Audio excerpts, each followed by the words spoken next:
بسم اللہ الرحمن الرحیم۔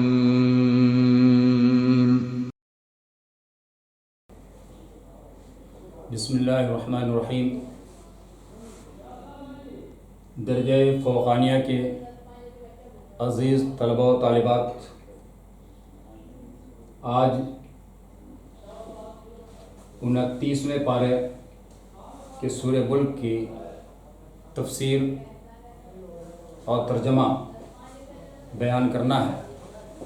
اور سورہ ملک میں آیت نمبر 6 سے لے کر آیت نمبر 18 تک کی تفسیر اور ترجمہ آپ کے سامنے واضح انداز میں بیان ہونا ہے۔ اس سے پہلے ان آیتوں کی تلاوت کی جاتی ہے۔ اعوذ باللہ من الشیطان الرجیم، بسم اللہ الرحمن الرحیم۔ وَلِلَّذِينَ كَفَرُوا بِرَبِّهِمْ عَذَابُ جَهَنَّمَ وَبِئْسَ الْمَصِيرُ إِذَا أُلْقُوا فِيهَا سَمِعُوا لَهَا شَهِيقًا وَهِيَ تَفُورُ تَكَادُ تَمَيَّزُ مِنَ الْغَيْظِ كُلَّمَا أُلْقِيَ فِيهَا فَوْجٌ سَأَلَهُمْ خَزَنَتُهَا أَلَمْ يَأْتِكُمْ نَذِيرٌ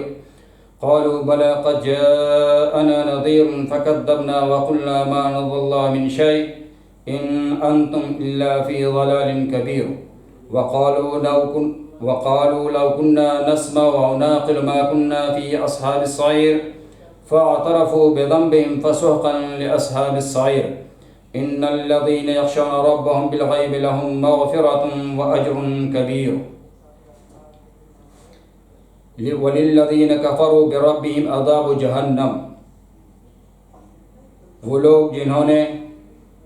اپنے رب کا انکار کیا ان کے لیے جہنم کا عذاب ہے، وَبِئْسَ الْمَصِيرُ، اور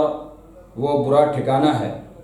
اِذَا أُلْقُوا فِيهَا سَمِعُوا لَهَا شَهِيقًا وَهِيَ تَفُورُ، جب وہ لوگ اس میں ڈالے جائیں گے تو ایک چیخ پکار سنیں گے اور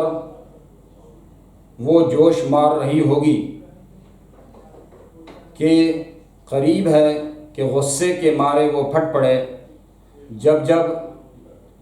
اس میں جہنم میں گروہ کو ڈالا جائے گا،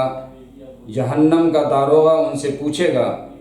کیا تمہارے پاس کوئی ڈرانے والا نہیں آیا؟ وہ لوگ کہیں گے قالوا بلی، وہ لوگ کہیں گے کیوں نہیں، قد جاءنا نذیر، کہ ہمارے پاس ڈرانے والا آیا، فکذبنا، پس ہم نے انکار کیا، ہم نے ان کو جھٹلایا، وقلنا ما نزل اللہ من شیء، اور ہم نے یہ کہا کہ اللہ نے کوئی چیز نہیں اتاری ہے، ان انتم الا فی ضلال کبیر، کہ تم لوگ بڑی گمراہی میں ہو۔ یعنی اس آیت میں اللہ رب العزت یہ بیان فرما رہے ہیں کہ میں نے اس سے پہلی آیتوں میں یہ بتایا کہ اللہ تبارک تعالیٰ نے اپنی نشانیوں کو گنایا، اور اس آیت میں اللہ تبارک تعالیٰ یہ فرما رہے ہیں کہ ان نشانیوں کے دیکھنے کے بعد بھی اگر کوئی شخص اپنے رب کا انکار کرتا ہے، اللہ کی وحدانیت پر ایمان نہیں لاتا ہے، تو ایسے شخص کے لیے جہنم کا عذاب ہے، اور جہنم بہت ہی برا ٹھکانہ ہے، بہت ہی بری جگہ ہے، کہ جب جہنم میں جہنمیوں کو ڈالا جائے گا تو اس میں ایک چیخ اور پکار ہوگی، اور وہ جہنم جوش مار رہی ہوگی، کہ چیخ پکار ایسی کہ ذرا اندازہ لگائیے کہ جب اس دنیا میں بجلی کڑکتی ہے، بجلی کی آواز آتی ہے تو انسان کے دلوں میں گھبراہٹ پیدا ہو جاتی ہے، اور جب جہنم کی وہ آواز ہوگی تو اس کی کیسی کیفیت ہوگی، اس کی ہولناکی کا منظر کیا ہوگا، اس کو بتایا ہی نہیں جا سکتا۔ تو بڑی خوفناک وہ آواز ہوگی۔ اور بعض لوگوں نے، بعض مفسرین نے یہ بتایا ہے کہ یہاں جہنم کی آواز مراد نہیں، بلکہ یہ جہنمی جو اس میں داخل کیے جائیں گے ان کو جو جہنم کا عذاب ہوگا اس کی وجہ سے وہ چیخ و پکار کریں گے۔ شہیقن کے معنی آتے ہیں خچر کی آواز، کہ ان کی آواز ایسے نکلے گی جیسے خچر کی آواز ہے، تو اس طریقے کی ان لوگوں کی آواز ہوگی۔ اور جب جہنمیوں کو جہنم میں ڈالا جائے گا تو جہنم کا داروغہ ان سے پوچھے گا کیا تمہارے پاس کوئی ڈرانے والا نہیں پہنچا؟ الم یاتکم نذیر، کہ کیا تمہارے پاس کوئی ڈرانے والا نہیں پہنچا؟ یہ قرآن کریم میں یہ اس طریقے کی باتیں بتائی جاتی ہیں، اور اس طریقے کا سوال جا بجا کفار و مشرکین سے کیا جاتا ہے کہ اس کو یقینی بنانے کے لیے کہ ہاں تمہارے پاس ڈرانے والا پہنچا تھا۔ خود اس کا وہ لوگ اقرار بھی بعد میں کرتے ہیں۔ تو اور نذیر، ڈرانے کے لیے دو لفظ استعمال کیا جاتا ہے، ایک نذیر اور دوسرے تخویف۔ نذیر اور تخویف میں فرق ہے۔ نذیر کہتے ہیں ایسے ڈرانے کو جس میں محبت ہو، اور تخویف کہتے ہیں ایسے ڈرانے کو جس میں محبت نہ ہو، صرف ڈرانا ہی ڈرانا ہو۔ تو گویا کہ اللہ کے رسول صلی اللہ علیہ وسلم یا اللہ تبارک تعالیٰ جو انسانوں کو ڈراتے ہیں اس میں محبت کا پہلو غالب ہوتا ہے کہ ہمارے یہ بندے کسی طریقے سے راہ راست پہ آ جائیں اور ہماری علامات اور نشانیوں کو دیکھ کر وہ ہم پر ایمان لانے والے بن جائیں۔ تو ان لوگوں سے جہنم کے داروغہ نے سوال کیا کیا تمہارے پاس کوئی ڈرانے والا نہیں پہنچا؟ تو ان لوگوں نے اس بات کا اعتراف کیا، قالوا بلا، کیوں نہیں، ضرور ہمارے پاس ڈرانے والا پہنچا، لیکن ہم نے اس کا انکار کیا،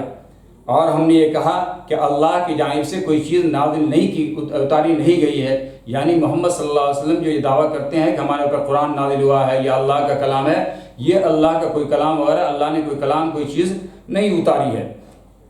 یہی لوگ، تمہیں لوگ ضلالت اور گمراہی میں ہو۔ وقالوا لو كنا نسمع ونعقل ما كنا، اب وہاں پر وہ لوگ افسوس کریں گے جب ان لوگوں کو جہنم میں ڈالا جائے گا، ان لوگوں کو سزا دی جائے گی، تو اب یہ لوگ کفی افسوس منیں گے اور یہ کہیں گے کہ اے کاش، قالوا لو كنا نسمع، کہ ہم ان کی باتوں کو سنتے، او نعقل، اپنی اور ہم سمجھداری سے کام لیتے، ما كنا فی اصحاب السعیر، تو ہم جہنمیوں میں سے نہیں ہوتے، ہمارا یہ برا حال نہیں ہوتا اور ہم جہنم میں داخل نہیں کیے جاتے۔ فاعترفوا بذنبہم، وہ لوگ اپنے گناہوں کا اعتراف کریں گے، فسحقا لاصحاب السعیر، پس اللہ کی لعنت ہو جہنمیوں پر۔ ان الذین یخشون ربهم بالغیب لهم مغفرۃ واجر کبیر۔ قرآن کریم میں اللہ تبارک تعالیٰ کے بیان کا یہ انداز ہے کہ جہاں اللہ تبارک تعالیٰ کفار و مشرکین کے لیے عذاب کا ذکر کرتے ہیں، وہیں ایمان والوں کے لیے،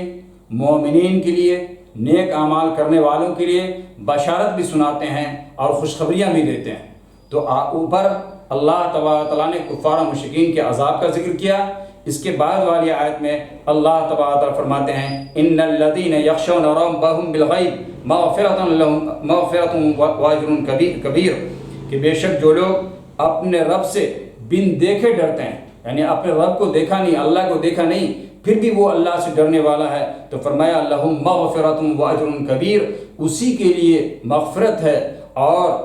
اسی کے لیے بڑا اجر، اس کے لیے بڑا اجر ہے۔ یعنی اللہ تبارک تعالیٰ کو بغیر دیکھے ہوئے اللہ سے ڈرنے والا جو ہوتا ہے، اس کے لیے یہ بشارت سنائی جا رہی ہے کہ ایسے ہی شخص کے لیے اجر و ثواب ہے۔ اصل ایمان تو ایمان بالغیب ہے،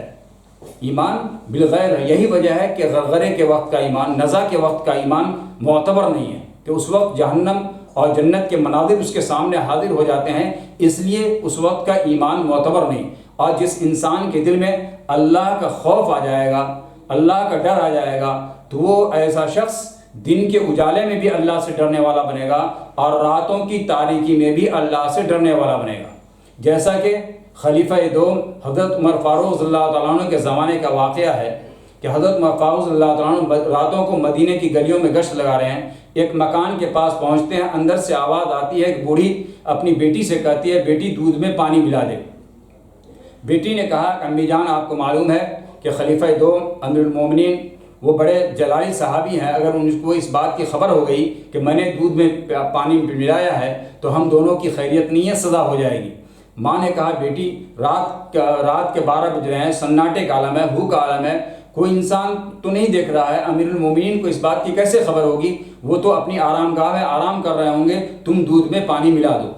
بیٹی نے کہا امی جان ٹھیک ہے، امیر المومنین سو رہے ہوں گے، ساری انسانیت سو رہی ہے، سارا انسان سو رہا ہے، لیکن جو امیر المومنین کا رب ہے، جو رب کائنات ہے، جو خالق کائنات ہے، وہ تو ہم کو دیکھ رہا ہے، وہ تو بیدار ہے، اس لیے میں دودھ میں پانی نہیں ملا سکتی۔ تو جب انسان کے دل میں اللہ کا خوف ہوتا ہے تو دن کے اجالے میں بھی وہ اللہ سے ڈرتا ہے اور غلط کام نہیں کرتا، اور جب انسان کے دل میں اللہ کا خوف ہوتا ہے تو رات کی تاریکی میں اور بند کمرے میں بھی وہ اللہ سے ڈرنے والا ہوتا ہے اور غلط کام وہ نہیں کیا کرتا۔ اسی طریقے سے ایک روایت میں آتا ہے کہ قیامت کے دن جس دن کوئی سایہ نہیں ہوگا اللہ رب العزت کے عرش کے سائے میں، 7 آدمی ایسے ہوں گے جو اللہ رب العزت کے عرش کے سائے میں ہوں گے۔ ان میں سے ایک وہ شخص ہوگا جس کو ایک حسین و جمیل لڑکی دعوت دے رہی ہوگی کہ آؤ تم میرے ساتھ بدفعلی کرو، کوئی دنیا کی کوئی بھی چیز رکاوٹ نہیں بن رہی ہے، مانے نہیں ہے، لیکن پھر بھی وہ شخص کہتا ہے انی اخاف اللہ، میں اللہ سے ڈرتا ہوں، میں یہ کام تمہارے ساتھ نہیں کر سکتا۔ تو ایسے شخص کے لیے یہ بشارت سنائی گئی کہ ایسا شخص کل قیامت کے دن جس دن کوئی سایہ نہیں ہوگا، ایسا شخص اللہ رب العزت کے عرش کے سائے میں ہوگا۔ اور یہ مغفرت اور اجر عظیم کا جو وعدہ کیا گیا ہے وہ اجر عظیم کا وعدہ اسی وجہ سے ہے، یعنی اگر سماجی دباؤ کی بنا پر کوئی غلط کام سے باز آ جا رہا ہے، فورس اور پولیس کے ڈر سے کوئی باز آ جا رہا ہے، تو اس کے لیے اجر عظیم کا وعدہ نہیں ہے، یہ اجر عظیم کا وعدہ اس شخص کے لیے ہے جو اللہ کو دیکھے بغیر اللہ سے ڈر رہا ہے، راتوں کی تنہائی میں بھی اللہ سے ڈرنے والا بن رہا ہے، دن کے اجالے میں بھی اللہ سے ڈرنے والا بن رہا ہے۔ اور آگے والی آیت وَأَسِرُّوا قَوْلَكُمْ أَوْ اجْهَرُوا بِهِ إِنَّهُ عَلِيمٌ بِذَاتِ الصُّدُورِ، کہ وہ لوگ تم لوگ آپس میں باتیں آہستہ کرو یا جہر سے کرو، انہ علیم بذات الصدور، اللہ تبارک تعالیٰ دلوں کی باتوں سے بھی باخبر ہے، اللہ تبارک تعالیٰ دلوں کے بھید کو بھی جانتا ہے۔ اس کے تفسیر میں یہ بات کہی گئی ہے کہ عبداللہ ابن مسعود رضی اللہ تعالیٰ عنہ سے یہ بات نقل کی گئی ہے کہ کفار و مشرکین جو حضور صلی اللہ علیہ وسلم کے سلسلے میں سازش کیا کرتے تھے، منصوبہ بنایا کرتے تھے، تو اس منصوبے کی اطلاع اللہ تعالیٰ وحی کے ذریعے سے حضور صلی اللہ علیہ وسلم کو دے دیا کرتے تھے۔ تو کفار و مشرکین آپس میں یہ کہنے لگے کہ دیکھو جب تم زور سے بات کرتے ہو نبی کے سلسلے میں، محمد کے سلسلے میں، تو ان کا رب ان کو اس بات کی خبر کر دیتا ہے، اس لیے تم آہستہ ہی بات کیا کرو، زور سے بات نہ کرو تاکہ ان کے رب کو خبر نہ ہو، جب ان کے رب کو خبر نہیں ہوگی تو محمد کو بھی خبر نہیں ہو پائے گی۔ تو اللہ تبارک تعالیٰ فرماتے ہیں کہ یہ اللہ کو مخلوق پر قیاس کر رہا ہے، دوسرے انسانوں پر قیاس کر رہا ہے۔ اللہ تو وہ ہے جو آہستہ بولے تو اس کو بھی سنتا ہے، زور سے بولے اس کو بھی سنتا ہے، بلکہ جو انسان نہیں بھی بولتا ہے صرف دل میں ارادہ کر لیتا ہے تو اللہ تبارک تعالیٰ اس سے بھی واقف ہو جاتا ہے۔ الا یعلم من خلق وهو اللطیف الخبیر، آگاہ ہو جاؤ کہ جس اللہ نے پیدا کیا ہے وہ جانتا ہے اور وہ باریک بھی ہیں اور تمام چیزوں سے باخبر ہے۔ کہ اس میں اللہ تبارک تعالیٰ اس آیت میں یہ بتانا چاہتے ہیں کہ جس اللہ نے انسان کو پیدا کیا ہے وہ تو ان کے تمام رموز سے اور نکات سے اچھی طرح واقف ہے۔ جس طریقے سے ایک انسان جب کوئی سامان بناتا ہے تو اس سامان کا بنانے والا اس کے کل پرزے سے اچھی طرح واقف ہوا کرتا ہے، اسی طریقے سے انسان کو اللہ نے بنایا تو اللہ تبارک تعالیٰ ان چیزوں سے بخوبی واقف ہے۔ اب وہ آہستہ بولے، زور سے بولے، وہ آنکھوں سے کسی کو اشارہ کرے، دل میں کسی چیز کا ارادہ کرے، اللہ تبارک تعالیٰ ان تمام چیزوں سے بالکل اچھی طرح واقف ہو جاتا ہے۔ فجزاکم اللہ خیر الجزا۔